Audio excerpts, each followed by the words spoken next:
Welcome to my channel. Step into the world of true crime, where we unravel the mysteries, dissect the motives, and honor the victims. From chilling cold cases to infamous crimes, we dive deep while always prioritizing respect and awareness. If you're ready to explore the darkest corners of human behavior, hit that subscribe button and join our journey for the truth. This video contains content related to true crime, which may be disturbing or upsetting to some viewers. The video may include explicit details, descriptions of violent acts, abuse, and graphic descriptions of criminal acts. Viewer discretion is strongly advised, as the details presented may not be suitable for everyone. This content is created for educational and awareness purposes only. We do not support or endorse any of the actions described in these cases. Our goal is to raise awareness about the nature of these crimes, so viewers can identify potential dangers and recognize warning signs in the future. We also aim to honor and remember the victims and ensure their stories are heard and not forgotten. To the world, he was charming, polite, intelligent, a promising law student with an easy smile. But behind that smile hid a darkness so deep, it would terrify an entire nation. His name was Ted Bundy. And his crimes would go down as some of the most brutal in American history. This is the story of a man with two faces, a man whose charm and intelligence masked a deadly, insatiable thirst for power and control. Ted Bundy was born on November 24, 1946, in Burlington, Vermont, under a shadow of secrecy and shame. His mother, Eleanor Louise Cowell, was unmarried, a deeply stigmatized position for a young woman in conservative 1940s America. To avoid public disgrace, Eleanor's parents took control of the narrative. They decided to raise Ted as their own child, pretending Eleanor was his sister. Ted grew up calling his grandfather Dad and his mother Sis. It was a fabricated family dynamic built on deception, an arrangement that masked the truth but left lasting psychological imprints on young Ted. Ted was never told the truth about his parentage, and the uncertainty in his young life bred questions that went unanswered. As he grew older, he began to notice the lies surrounding him, the forced smiles, the strange dynamic between family members. This hidden reality created a sense of betrayal, a gnawing feeling of being unwanted, a sense of never truly belonging. The family's facade only deepened his feelings of mistrust and isolation, fostering a need for control that would later emerge in devastating ways. By the time he reached school age, young Ted was often described as bright but solitary. He was intelligent, articulate, and quick to learn, yet painfully shy. He struggled with an awkwardness that kept him at arm's length from his peers. The other children were drawn to one another by the natural bonds of friendship, while Ted felt like an outsider, adrift in his own world. Bundy's feelings of inadequacy and rejection likely stemmed from his early family environment. As he realized the betrayal surrounding his true parentage, he internalized this lack of stability and control. For many, these kinds of feelings can lead to low self-esteem, even depression. But for Ted, they evolved into something darker, a need to exert control and influence over others. In his late teens, Bundy learned to use his charm. He was handsome, articulate, and could make people feel at ease, a skill he quickly turned to his advantage. During college, he dated women, made friends, and became known as someone who was unforgettable. Ted Bundy is a textbook example of a sociopath. He could put on a mask, become whoever he wanted, and draw people in with ease. But behind that mask was an emptiness, a complete lack of empathy, a drive to manipulate, and ultimately, a desire to kill. By the early 1970s, that mask began to slip. Women in Washington state began disappearing without a trace. Young, beautiful, and full of life, they all vanished under similar circumstances. Witnesses recalled a handsome man with his arm in a sling asking for help loading his car. His name? In the early hours of January 4, 1974, Ted Bundy committed his first known assault. His victim was 18-year-old Karen Sparks, a University of Washington student. Karen was attacked in her bed, brutally beaten with a metal rod, and left with severe injuries to her head and internal trauma. Although she survived, the assault left her with lifelong physical and psychological damage. Karen's case, while horrific, went unsolved. The police had no clues, and Bundy slipped away unnoticed, emboldened by his ability to evade capture. Just 3 weeks later, Bundy struck again. On January 31, 1974, Linda and Healy, a 21-year-old psychology student, vanished from her basement apartment in Seattle. Healy, known for her work as a weather and ski report announcer on the local radio, was bright and well-liked. Bundy entered her apartment at night, leaving behind signs of a struggle and a bloodstain on her bed. Linda's body was never found in its entirety, however, later discoveries of skull fragments on Taylor Mountain confirmed she had been one of Bundy's early victims. As winter turned to spring, Bundy's murders escalated. Over the next few months, women continued to disappear. Each of these victims was young, attractive, and dark-haired with a part in the middle, traits Bundy was known to prefer. Here is a closer look at some of these early victims. A 19-year-old Evergreen State College student, Donna was known for her artistic nature. She disappeared on her way to a jazz concert on campus. Her body was never recovered, and no witnesses could recall seeing her that night. A Central Washington State College student, Susan vanished while walking to her dorm after an evening advisor meeting. Susan was described as responsible, diligent, and caring, qualities that made her absence immediately concerning to friends and family. Roberta, a 20-year-old Oregon State University student, was last seen leaving her dorm after a stressful phone call. Friends described her as shy and gentle. Her remains were later discovered on Taylor Mountain alongside those of other missing women. Brenda, a vibrant 22-year-old, had been seen leaving a bar in Burien, Washington, intending to hitchhike home. Witnesses remembered her talking with a man matching Bundy's description in the bar's parking lot. Throughout the spring and summer of 1974, panic gripped the Pacific Northwest as young women continued to disappear without a trace. Law enforcement agencies were under pressure, but the authorities had few clues. Bundy's method was deceptively simple yet effective. He would approach young women, often feigning an injury, asking for help loading something into his car, a tan Volkswagen Beetle. The women, likely reassured by his charm and seemingly vulnerable demeanor, would assist him, only to be incapacitated and abducted. On a sunny July day, Bundy attempted a bolder, more public attack, further escalating his sense of control. He visited Lake Sammamish State Park, near Issaquah, Washington, where he abducted 2 women in broad daylight.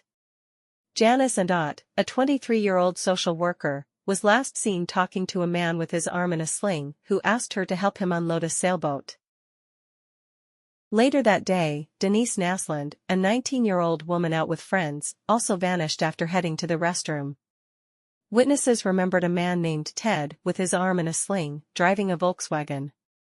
This was one of the first substantial clues linking a man named Ted to the disappearances, and witnesses provided the first detailed descriptions of him. These clues marked a turning point in the investigation, but it would still be months before authorities identified Ted Bundy as their suspect. In the fall of 1974, Bundy moved to Salt Lake City, Utah, to attend law school. The disappearances followed him. Within weeks, Utah was struck by a similar pattern of abductions. A 16-year-old girl, Nancy, disappeared while walking near her home in Holiday, Utah. She was last seen in a Volkswagen Beetle, fitting Bundy's car description. Her body was never recovered. Melissa, the 17-year-old daughter of a local police chief, disappeared after leaving a pizza parlor in Midvale, Utah. She was found strangled, beaten, and sexually assaulted. The brutality of her murder shocked the community, leaving police desperate for answers. On October 31, 1974, another young woman, 17-year-old Laura M., went missing on Halloween night. Her body was found a month later, showing signs of a violent struggle. As the murders spread through Utah and Colorado, law enforcement agencies in multiple states began to see patterns linking the disappearances. Investigators noticed Bundy's ability to change tactics, location, and style to keep authorities guessing. Certainly, Ted Bundy's relationship with Elizabeth Klopfer, often called Liz, and sometimes known as Elizabeth Kendall after her memoir pseudonym, was one of the most intriguing and contradictory aspects of his life. The connection between Bundy and Liz spanned several years, marked by passion, manipulation, and ultimately, Liz's gradual realization of his double life. Here's an in-depth look at their complex relationship and its role in Bundy's psychological profile. Ted Bundy and Elizabeth Klopfer met in the fall of 1969 in Seattle, Washington, at a bar where Liz, a single mother from Utah, was working to build a new life. She was instantly captivated by Bundy's charm, intelligence, and warmth. He seemed attentive and genuinely interested in her and her daughter Molly. Ted had a magnetic pull. He was articulate, handsome, and outwardly respectful, appearing to be everything Liz had been searching for after previous struggles with relationships and alcoholism. Their relationship quickly grew close, with Bundy presenting himself as a caring boyfriend. He took on a fatherly role with Liz's daughter, even helping with bedtime stories and occasional outings. Ted offered Liz a sense of security and love that she deeply craved. He was attentive, making her feel special and cherished, and seemed to genuinely enjoy spending time with her family. As their relationship deepened, Liz began noticing quirks in Ted's behavior that she found unsettling. At times, he would disappear for days without explanation, returning with vague excuses. His mood shifted unpredictably. One day he would be affectionate, the next, withdrawn and distant. Although Liz was disturbed by these changes, Bundy's charisma and the stability he provided for her daughter kept her attached to him. He reassured her whenever she expressed concern, using his persuasive charm to calm her doubts. Meanwhile, Ted's ambitions grew. He spoke passionately about going to law school and launching a political career. Liz was supportive, thrilled at the prospect of building a future with him. However, Ted's need for control and power began showing through in subtle ways. He expected Liz to be there for him, but discouraged her from making decisions without him. He preferred a level of influence over her life, often calling her dependent and helpless in private. Although these words stung, Liz overlooked them, hoping his criticism was merely a reflection of his high standards. As Bundy's crimes escalated, so did Elizabeth's suspicions. While he was dating her, young women fitting a very specific profile, young, white, dark-haired, and attractive, began disappearing around the Pacific Northwest. Though Bundy seemed outwardly supportive and considerate, his behavior behind closed doors often raised questions. He would lie about where he was going, avoid details about his day, and at times grow irritated if Elizabeth pressed him for answers. Elizabeth noticed unusual items in his possession, such as crutches and plaster of Paris, that seemed out of place. She knew that Bundy didn't have a physical injury, so finding crutches was perplexing. Later, she even discovered a bag in his apartment containing women's underwear. When she confronted him, Bundy's charm would come to the forefront, and he would downplay her concerns, sometimes dismissing them outright or providing elaborate, unconvincing explanations. He maintained a delicate balance between reassuring her and keeping her at arm's length. As the disappearances continued, Elizabeth found herself unable to shake her suspicions, and in 1974, she made a pivotal decision. She contacted the police anonymously to report that her boyfriend might be involved in the crimes. She told detectives about the strange items she had seen, her suspicions about his comings and goings, and his resemblance to the police sketch circulating at the time. At this point, however, police did not yet have enough evidence to connect Bundy definitively to the murders, and Elizabeth's report led nowhere. Despite her unease, Elizabeth remained deeply in love with Bundy, and he exploited her emotional vulnerability to keep her loyal. Bundy was a master of emotional manipulation, keeping Elizabeth close when it suited him and offering enough affection to keep her attached, even as he pursued relationships with other women. She was aware of his charm with other women and his flirtations, but he continued to reassure her, making her doubt her own instincts and stay in the relationship. During this time, Elizabeth's self-esteem deteriorated, and she began drinking heavily to cope with the stress of Bundy's infidelity, his coldness, and the disturbing suspicions gnawing at her. Bundy would both comfort her and, at times, belittle her drinking, creating an emotional imbalance that left Elizabeth dependent on him for reassurance and support. As the killings moved to Utah in 1974, Elizabeth's suspicions intensified. She noticed that Bundy had taken multiple trips around the time women were disappearing in Colorado and Utah. In 1975, Elizabeth called the police again, providing a much more detailed report, which included Bundy's Volkswagen Beetle, his frequent travels, and the many disturbing items she had found in his possession. By this time, Bundy's name had already surfaced in multiple states as a potential suspect, and her report helped law enforcement consider him more seriously as a potential serial killer. In August 1975, Bundy was arrested in Utah for the attempted kidnapping of Carol Duranch. His arrest was initially for evading a traffic stop. However, a search of his Volkswagen Beetle revealed suspicious items: a crowbar, handcuffs, a ski mask, and other tools that raised the officer's suspicion. Bundy was arrested, and detectives began to question him about the attempted kidnapping of Carol, who had narrowly escaped after Bundy posed as a police officer. Carol Duranch's testimony was powerful. She identified Bundy as the man who had tried to abduct her, a breakthrough for law enforcement. By now, Bundy's name was on police radar across multiple states due to the spate of missing women in Washington, Oregon, and Colorado.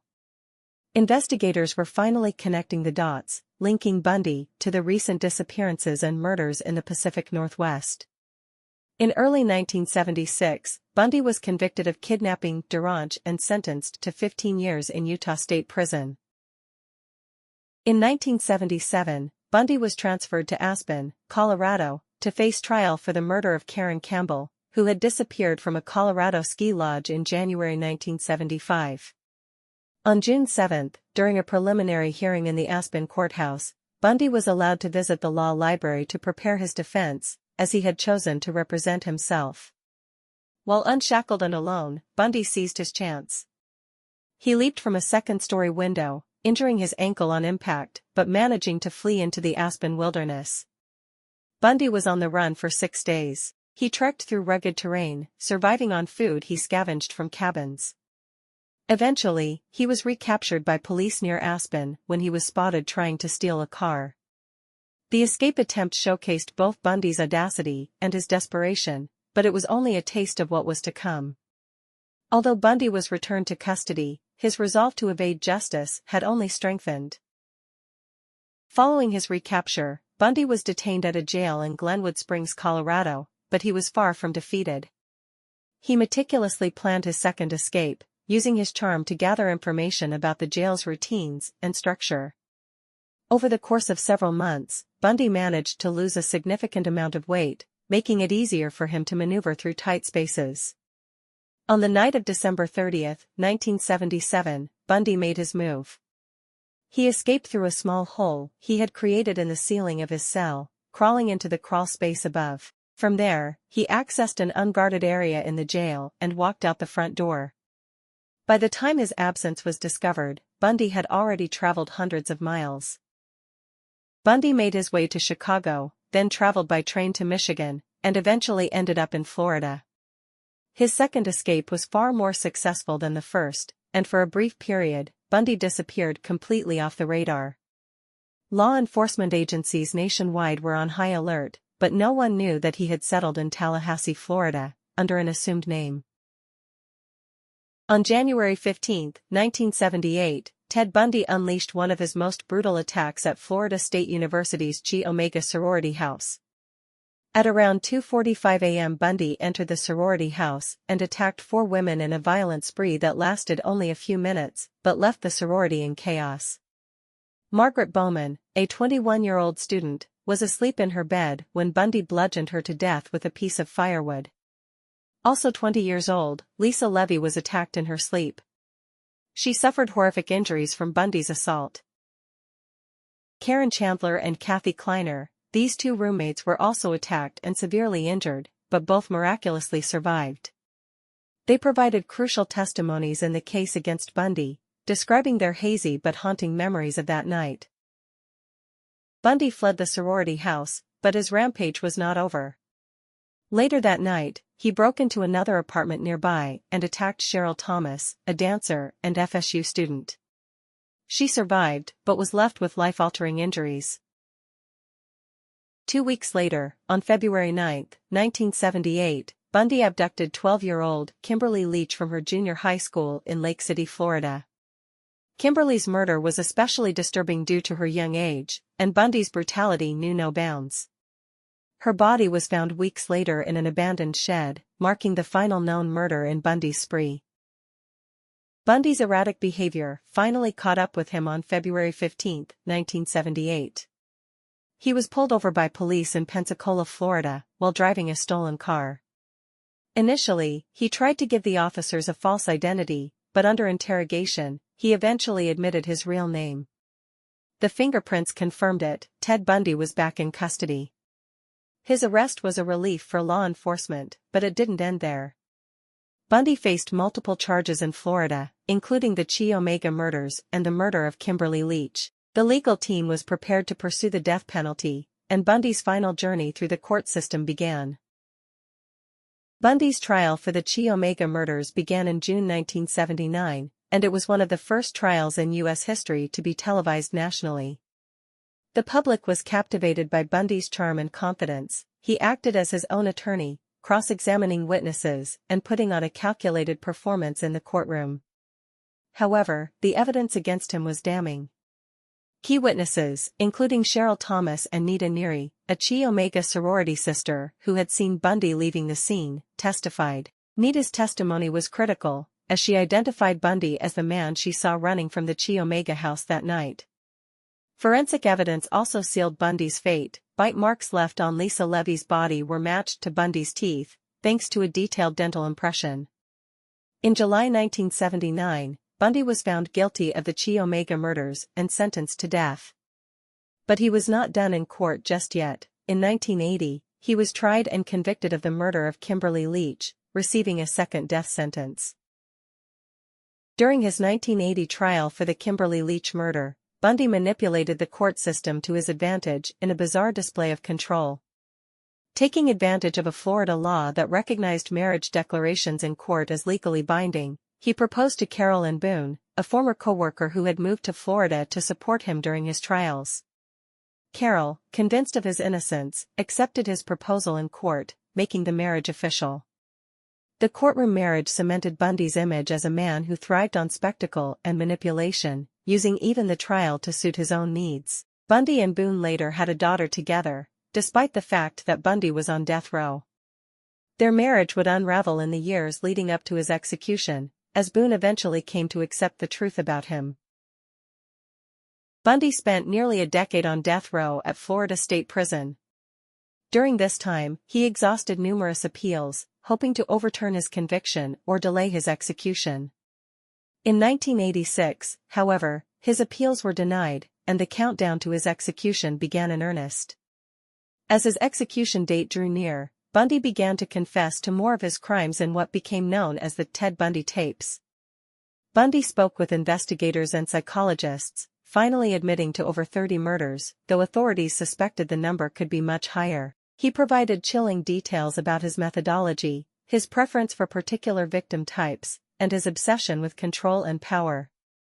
His admissions were horrifying, but they brought closure to some of the families of his victims. On January 24, 1989, Ted Bundy was executed by electric chair at Florida State Prison. Crowds gathered outside, some chanting "Burn, Bundy, burn," as they celebrated the end of one of America's most notorious serial killers. For the families of his victims, his execution provided a sense of justice, though the scars left by Bundy's crimes would never fully heal. Ted Bundy's arrest, escapes, trials, and eventual execution brought closure to a nightmarish chapter in American criminal history. His ability to manipulate, deceive, and evade law enforcement captivated the public's imagination, while his horrific acts continue to haunt the collective memory of those affected by his violence. His case remains a dark study in criminal psychology, manipulation, and the ultimate failure of charm to mask the true nature of evil. Did you know that 80% of people watching these videos aren't subscribed to the channel? To keep bringing you more videos like this, subscribing makes a huge difference for us. It's completely free for you, but it's essential to helping us continue sharing valuable content. So, if you're enjoying what you see, hit that subscribe button, like the video, comment and share to support the channel. Thank you.